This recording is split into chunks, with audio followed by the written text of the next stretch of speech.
বন্ধুরা, আমরা যদি দ্বিতীয় শ্রেণীর গণিত বইয়ের ৩৪ নম্বর পৃষ্ঠার একদম উপরে লক্ষ্য করি, দেখো এখানে শুরুতেই বলা হয়েছে ক্রমবাচক সংখ্যা।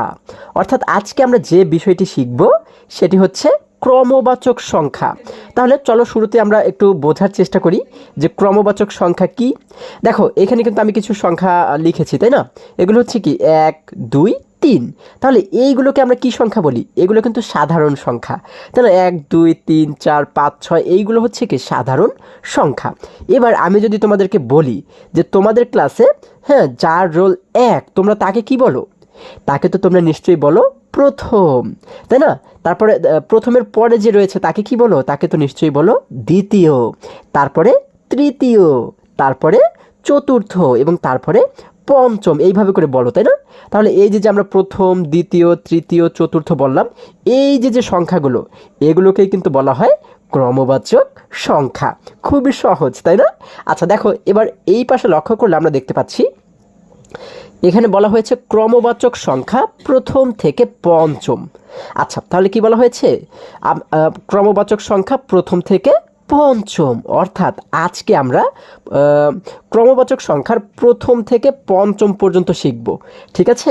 আচ্ছা দেখো, আর একটু নিচে লক্ষ্য করলে আমরা কিন্তু এখানে একটি প্রশ্নবোধক চিহ্ন দেখতে পাচ্ছি।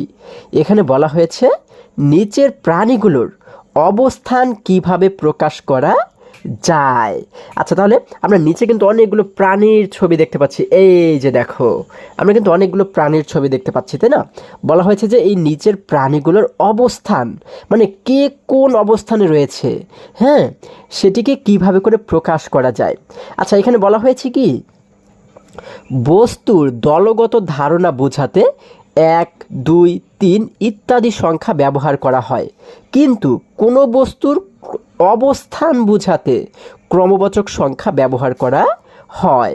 অর্থাৎ একটা জিনিস কয় নাম্বারে রয়েছে সেটিকে বোঝানোর জন্য, মানে কোন অবস্থানে রয়েছে সেটিকে বোঝানোর জন্য কিন্তু ক্রমবাচক সংখ্যা এগুলোকে কিন্তু ব্যবহার করা হয়। আচ্ছা এবার দেখো, আমরা নিচে কিন্তু একটি ছক দেখতে পাচ্ছি, তাই না? এখানে শুরুতেই বলা হয়েছে কি সংখ্যা। এখানে বলা হয়েছে ১, ২, ৩, ৪, ৫। এগুলো কি? এগুলো কিন্তু সাধারণ সংখ্যা, তাই না? এবার দেখো নিচের লাইনে বলা হয়েছে কি ক্রমবাচক সংখ্যা। এখানে বলা হয়েছে প্রথম, দ্বিতীয়, তৃতীয়, চতুর্থ, পঞ্চম। অর্থাৎ ১কে ক্রমবাচক সংখ্যায় বলা হয় প্রথম, ২কে বলা হয় দ্বিতীয়, ৩কে বলা হয় তৃতীয়, 4কে বলা হয় চতুর্থ এবং 5কে বলা হয় পঞ্চম। খুবই সহজ কিন্তু, তাই না? আচ্ছা এবারে দেখো, এখানে দেখো আমরা কিন্তু অনেকগুলো সুন্দর সুন্দর অনেকগুলো প্রাণীর ছবি আমরা এখানে দেখতে পাচ্ছি, তাই না? এখানে কি কি রয়েছে দেখো তো। প্রথমে রয়েছে কিন্তু হাতি, তারপরে রয়েছে একটি ঘোড়া, তাই না? তারপরে দেখো একটি রয়্যাল বেঙ্গল টাইগার মানে বাঘ রয়েছে কিন্তু, তারপরে রয়েছে একটি খরগোশ এবং তারপরে সবার শেষে রয়েছে কি একটি মোরগ, তাই না? আচ্ছা তাহলে আমরা এই জায়গাতে যদি লক্ষ্য করি, এখানে বলা হয়েছে কি বাম থেকে, অর্থাৎ আমাদের হাতের এই পাশটা হচ্ছে কোন পাশ? এই পাশটা কিন্তু বাম পাশ, তাই না? এবং এই পাশটা হচ্ছে কি ডান পাশ। তাহলে এই জন্য এখানে বলা হয়েছে কি বাম থেকে। বাম থেকে এই হাতি হচ্ছে কি প্রথমে রয়েছে কিন্তু, তাই না? প্রথমে রয়েছে কি হাতি, দ্বিতীয়তে রয়েছে কি ঘোড়া, তারপর তৃতীয়তে রয়েছে কি বাঘ, চতুর্থতে রয়েছে খরগোশ এবং পঞ্চমে রয়েছে মোরগ, তাই না? আচ্ছা এবার যদি আমরা নিচে লক্ষ্য করি, দেখো এই জায়গাতে বলা হয়েছে কি ডান থেকে। ডান থেকে তার মানে আমাদের হাতের ডান পাশ কিন্তু এই পাশ, তাই না? এই দিক থেকে যদি আমরা এবার লক্ষ্য করি যে কে কোন অবস্থানে রয়েছে, দেখো তো। এই দেখো ডান থেকে প্রথমে রয়েছে কি, এই যে প্রথমে রয়েছে মোরগ, দ্বিতীয়তে রয়েছে খরগোশ, তৃতীয়তে রয়েছে বাঘ, চতুর্থতে রয়েছে ঘোড়া এবং পঞ্চমে রয়েছে হাতি, তাই না? আচ্ছা এবারে যদি আমরা আরেকটু নিচে লক্ষ্য করি, দেখো এখানে আমাদেরকে বলা হয়েছে কি, দেখো ১ নম্বর প্রশ্নে বলা হয়েছে ক্রমবাচক সংখ্যা ব্যবহার করে প্রাণীগুলোর অবস্থান বলি। আচ্ছা তাহলে ক্রমবাচক সংখ্যা ব্যবহার করে এই প্রাণীগুলো কে কোন অবস্থানে রয়েছে সেটি আমাদের বলতে বলা হয়েছে। দেখো প্রথমেই বলা হয়েছে বাম থেকে কে দ্বিতীয়। আচ্ছা বলা হয়েছে কি বাম থেকে, বাম কোন পাশ? এই যে কিন্তু আমাদের বাম, তাই না? এই যে লেখা রয়েছে বাম থেকে, তাহলে বাম থেকে হ্যাঁ আমরা দেখব যে কে দ্বিতীয়, এই দ্বিতীয়তে কে রয়েছে। দেখো বাম থেকে এই যে হচ্ছে প্রথম, এই হচ্ছে দ্বিতীয়, তাহলে দ্বিতীয়তে কে রয়েছে? দেখো দ্বিতীয়তে কিন্তু রয়েছে ঘোড়া, তাই না? তাহলে আমরা এই যে যে খালি ঘরটি এখানে লিখে দেবো কি ঘোড়া, এই যে আমরা লিখে দিলাম ঘোড়া। ঠিক আছে, তোমরা লিখে দেবে ঘোড়া। এবারে বলা হয়েছে ডান থেকে, ডান কোন পাশ? এই যে কিন্তু ডান পাশ, দেখো এই যে এটা কিন্তু আমাদের ডান পাশ, তাই না? এই ডান থেকে বলা হয়েছে ডান থেকে কে প্রথম, তাহলে প্রথমে কে রয়েছে? দেখো ডান থেকে প্রথম, এই যে কিন্তু প্রথম, প্রথমে রয়েছে কে মোরগ রয়েছে প্রথমে, তাহলে আমরা কিন্তু এই জায়গাতে লিখবো ডান থেকে কে প্রথম, আমরা লিখে দেবো মোরগ, এই যে আমরা কিন্তু লিখে দিলাম মোরগ। এবারে দেখো এরপরে বলা হয়েছে ডান থেকে, আবারও কিন্তু এই যে ডান থেকে, ডান থেকে দেখবো বলা হয়েছে কি ডান থেকে কে পঞ্চম। এবার দেখবো যে ডান থেকে পঞ্চম অবস্থানে কে রয়েছে।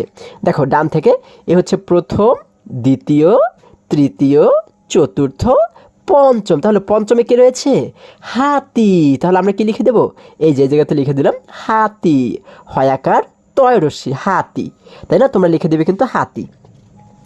এরপর বলা হয়েছে কি দেখো, এরপর বলা হয়েছে বাম থেকে, এবারে কিন্তু এই যে বাম থেকে, তাহলে এটি কিন্তু আমাদের হাতের বাম পাশ, বাম থেকে কে চতুর্থ, তার মানে চতুর্থতে কে রয়েছে সেটি কিন্তু আমরা এবার লক্ষ্য করব। হ্যাঁ দেখো বাম থেকে চতুর্থ কোথায়? এ হচ্ছে প্রথম, দ্বিতীয়, তৃতীয়, চতুর্থ, চতুর্থতে কে রয়েছে খরগোশ, তাই না? তাহলে আমরা এখানে লিখে দেবো কি এই যে খরগোশ, আমরা লিখে দিলাম খরগোশ। এবারে আমাদের কি বলা হয়েছে, শেষে বলা হয়েছে ডান থেকে, তাহলে ডান কোন পাশ? এই যে কিন্তু দেখো লেখা রয়েছে ডান থেকে, তাহলে ডান থেকে কে তৃতীয়, তৃতীয়তে কে রয়েছে দেখো তো এই যে প্রথম, দ্বিতীয়, তৃতীয়, তৃতীয়তে কে রয়েছে আমরা দেখতে পাচ্ছি তৃতীয়তে রয়েছে বাঘ, তাই না? তাহলে আমরা কি লিখবো এখানে কিন্তু এই যে দেখো লিখে দেবো বাঘ, বয়াকার ঘ, বাঘ। ঠিক আছে, দেখো খুবই মজার কিন্তু, তাই না? আচ্ছা এবার যদি আমরা আর একটু নিচে লক্ষ্য করি, দেখো এখানে আমরা কিন্তু একটি ছেলে শিশুকে দেখতে পাচ্ছি। সে বলেছে তুলি তুমি শ্রেণীকক্ষে বেঞ্চের কোথায় বসো। আচ্ছা তাহলে এই যে কিন্তু তুলি, তুলিকে বলেছে কি যে তুমি শ্রেণীকক্ষে বেঞ্চের কোথায় বসো। এবার তুলি কি বলেছে দেখো, আমি সামনে থেকে তৃতীয় বেঞ্চের বাম থেকে দ্বিতীয় স্থানে বসি। তাহলে সে বলেছে আমি সামনে থেকে তৃতীয় বেঞ্চের হ্যাঁ বাম থেকে দ্বিতীয় স্থানে বসি। আচ্ছা তাহলে এবারে দেখো একদম নিচে 1 নম্বর প্রশ্নে বলা হয়েছে এবার তুমি বলো শ্রেণীকক্ষে বেঞ্চের কোথায় বসো। এবার তোমাদেরকে কিন্তু জিজ্ঞেস করা হয়েছে যে তুমি শ্রেণীকক্ষে বেঞ্চের কোথায় বসো।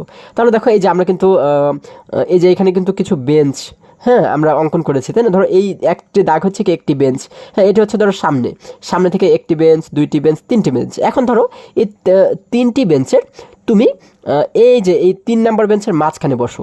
ঠিক আছে, তাহলে আমরা কি বলতে পারি, আমরা বলতে পারি হচ্ছে সামনে থেকে কয় নম্বর বেঞ্চ, তৃতীয় বেঞ্চ, প্রথম, দ্বিতীয়, তৃতীয়, তৃতীয় বেঞ্চের মাঝখানে যেহেতু, তার মানে এই বাম থেকে যদি আমরা গণনা করি, দেখো বামে যে বসবে তাকে বলবো হচ্ছে প্রথম, এবং তুমি যেহেতু মাঝখানে তার মানে তুমি কিন্তু দ্বিতীয়তে আছো, তাই না? তাহলে তুমি কি বলবে যে আমি তৃতীয় বেঞ্চের সামনে থেকে তৃতীয় বেঞ্চের হ্যাঁ বাম থেকে দ্বিতীয় স্থানে বসি। ঠিক আছে, এইভাবে করে বলবে, বা তুমি যদি অন্য কোনো জায়গাতে বসো সেটিও কিন্তু সেইভাবে করে বলবে। ঠিক আছে, এটি হচ্ছে তোমাদের কাজ। আচ্ছা এবারে যদি আমরা পরবর্তী পৃষ্ঠায় চলে যাই, দেখো বন্ধুরা আমরা যদি এবার 35 নম্বর পৃষ্ঠার একদম উপরে লক্ষ্য করি, দেখো এখানে 2 নম্বরে বলা হয়েছে বাম ও ডান থেকে প্রতিটি ফলের অবস্থান বলি। কি বলা হয়েছে বাম ও ডান থেকে, তার মানে বাম থেকে আমরা বলবো যে কোন ফলটি কোন অবস্থানে রয়েছে, আবার ডান দিক থেকেও আমরা বলবো কোন ফলটি কোন অবস্থানে রয়েছে। ঠিক আছে, ফলের অবস্থান বলতে বলা হয়েছে। তাহলে দেখো আমরা যদি প্রথমে এই যে দেখতে পাচ্ছি কি এটি হচ্ছে বাম দিক, তাই না? আমাদের হাতের কিন্তু এই পাশটা বাম পাশ এবং এই পাশটা ডান পাশ। তাহলে বাম দিক থেকে যদি লক্ষ্য করি, হ্যাঁ একদম প্রথমে রয়েছে কে আনারস, আনারস রয়েছে কিন্তু প্রথমে, তারপরে কি আপেল, আপেল রয়েছে কোথায় দ্বিতীয়তে, তাই না? এরপরে আঙ্গুর ফল, আঙ্গুর ফল রয়েছে কোন অবস্থানে, হ্যাঁ তৃতীয়তে। এবারে কলা রয়েছে কোন অবস্থানে, চতুর্থতে। এবং সর্বশেষ আমরা কি দেখতে পাচ্ছি, আমরা দেখতে পাচ্ছি তরমুজ, তরমুজ রয়েছে পঞ্চমে, তাই না? তাহলে দেখো এবার ডান দিক থেকে যদি আমরা বলি, হ্যাঁ আমরা দেখতে পাচ্ছি তরমুজ রয়েছে প্রথম অবস্থানে, কলা রয়েছে দ্বিতীয়, আঙ্গুর তৃতীয়, আপেল চতুর্থ, আনারস পঞ্চম, তাই না? আচ্ছা খুবই সহজ কিন্তু। আচ্ছা এবার যদি আরেকটু নিচে লক্ষ্য করি, দেখো এখানে আমরা দেখতে পাচ্ছি 2 নম্বর প্রশ্নে বলা হয়েছে 5 জন শিক্ষার্থী হাতে হাত ধরে আছে। আচ্ছা 5 জন শিক্ষার্থী হাতে হাত ধরে আছে, এই দেখো এখানে 5 জন শিক্ষার্থী আমরা দেখতে পাচ্ছি, 1 2 3 4 5, কয়জন? 5 জন। তাহলে এই 5 জনের আমাদের হাতের ডান পাশ কোনটা? এই যে এটি কিন্তু ডান পাশ, তাই না? আমাদের হাতের কিন্তু ডান পাশ এইটা, তাহলে এই যে লেখা রয়েছে ডান, এবং এটি কিন্তু আমাদের হাতের বাম পাশ, যার কারণে লেখা রয়েছে বাম, তাই না? আচ্ছা এবার দেখো আমাদের নিচে কিন্তু কিছু প্রশ্ন করা হয়েছে, খুবই মজার মজার প্রশ্ন, এবং এগুলোর উত্তরও কিন্তু খুবই মজায় মজায় আমরা দিতে পারবো। দেখো 1 নম্বরে বলা হয়েছে বাম থেকে 4 জনকে গোল দাগের মধ্যে রাখি। কি বলা হয়েছে? বাম থেকে, বাম কোন পাশ? এই যে বাম, তাই না? বাম থেকে মানে এই পাশ থেকে 4 জনকে গোল দাগের মধ্যে রাখতে বলা হয়েছে। তাহলে আমরা কি করব? 4 জন কোন কোন কয়জন, কাকে কাকে নিয়ে 4 জন হয় দেখো তো, এই 1 জন 2 জন 3 জন 4 জন, তাহলে এই 4 জনকে আমাদের একটি গোল দাগের মধ্যে রাখতে বলা হয়েছে। হ্যাঁ আমরা কি করব? এই যে এইভাবে করে কিন্তু একটি গোল দাগ আমরা দিতে পারি, ঠিক আছে? এই যে তাহলে বাম থেকে কিন্তু আমরা 4 জনকে কি করেছি? গোল দাগের মধ্যে রেখেছি। এবার 2 নম্বর প্রশ্নে কি বলা হয়েছে? বাম থেকে, বাম কোন পাশ? এইটাই কিন্তু বাম, তাই না? এই যে কিন্তু বাম, বাম থেকে চতুর্থ জনকে, চতুর্থ মানে কি? চতুর্থ মানে হচ্ছে যে 4 নম্বরে মানে চতুর্থ অবস্থানে যে রয়েছে তাকে, তাই না? চতুর্থ জনকে গোল দাগের মধ্যে রাখি। তাহলে বাম থেকে যে চতুর্থ অবস্থানে রয়েছে তাকে আমরা এবার গোল দাগের মধ্যে রাখবো। তাহলে চতুর্থতে কে রয়েছে দেখো, প্রথম দ্বিতীয় তৃতীয় চতুর্থ, এই ছেলে শিশুটি কিন্তু চতুর্থতে রয়েছে। তাহলে আমরা কি করব? ওকে কিন্তু একটি গোল দাগের মধ্যে রাখবো, তাই না? ওকে কিন্তু আমরা একটি গোল দাগের মধ্যে রাখবো, ঠিক আছে? খুবই মজার, তাই না? আচ্ছা দেখো যদি আরেকটু নিচে আমরা লক্ষ্য করি, এই যে এখানে কি বলা হয়েছে? বাম থেকে 4 জন, তাহলে আমাদের কিন্তু প্রথমে বলা হয়েছিল বাম থেকে 4 জনকে গোল দাগের মধ্যে রাখি, তাহলে এই যে বাম থেকে 4 জনকে কিন্তু গোল দাগের মধ্যে আমাদের দেখানো হয়েছে, তাহলে আমরা একটু আগে যেভাবে করেছি।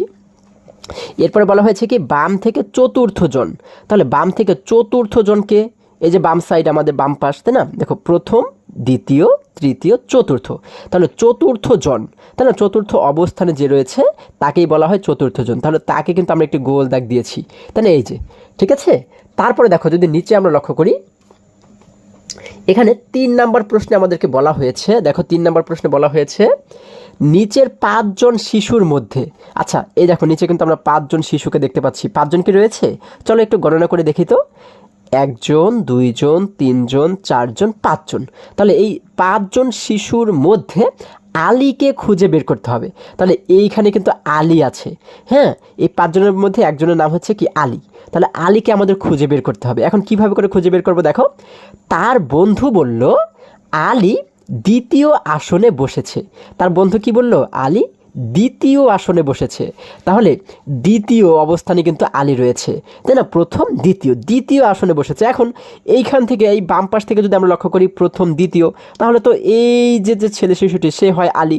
আবার যদি এই পাশ থেকে আমরা যদি ডান পাশ থেকে এবার দ্বিতীয় গণনা করি, দেখো প্রথম দ্বিতীয়, তাহলে তো এটি আলী হয়। কিন্তু আমরা কিভাবে করে বুঝবো যে কোনটা আমাদের সঠিক? কিন্তু দেখো এই পাশে কিন্তু একটি মেয়ে শিশু রয়েছে, তাহলে আমরা কিভাবে সঠিকভাবে বুঝবো?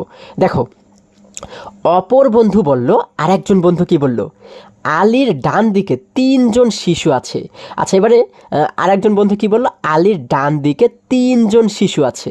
আচ্ছা তাহলে আমরা যদি দ্বিতীয়, প্রথমে কি একজন বন্ধু কি বলেছিল? আলী দ্বিতীয় আসনে বসেছে। তাহলে দেখো আমরা যদি এই পাশ থেকে দ্বিতীয় লক্ষ্য করি, প্রথম দ্বিতীয়, দ্বিতীয় আসনে কিন্তু এই যে ছেলে শিশুটি হয়, তাই না?